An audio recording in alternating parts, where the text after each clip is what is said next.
بصوا يا شباب، بالنسبة للي بيقول دلوقتي أنا في جامعة حاليا معتمدة من ألمانيا. تمام. بص، كل الجامعات اللي في مصر حاليا تمام المعتمدة من ألمانيا. تمام. ملهاش لازمة الاعتماد ده في كون ان انت اصلا لو ليك معادلة تيجي تعملها ولا لأ. تمام. هو اعتماد نظام الدراسة بس، ولكن نظام الدراسة عموما نفسه وعدد ساعات النظري والعملي بيكون غير مطابق لعدد الساعات اللي ألمانيا حطاها.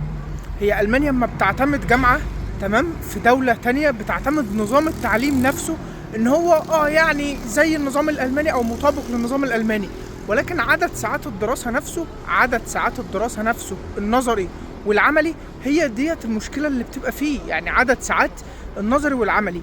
تمام. فانت مثلا لو تمريض مكثف في جامعة القاهرة، هل هقدر اجي اشتغل على طول؟ او مثلا انا دكتور في جامعة المنصورة، ودلوقتي جامعة القاهرة وجامعة المنصورة واخدين الاعتماد الألماني، هل هقدر ان انا اجي اشتغل على طول؟ مش لازم اعمل معادلة؟ لا، لازم تيجي تعمل معادلة ولازم تعادل شهادتك، حتى لو كانت شهادتك من جامعة معتمدة في ألمانيا أو من جامعة مصرية في مصر معتمدة من ألمانيا. لازم تيجي تعادل شهادتك قولا واحدا، لأن ناس حاليا جت من الجامعات ديت وبرضه بتعمل معادلة، سواء كان طبيب أو كان دكتور أو كان مهندس. عموما ذاكر لغتك، المعادلة مش حاجة وحشة، بالعكس المعادلة بتقويك لغويا.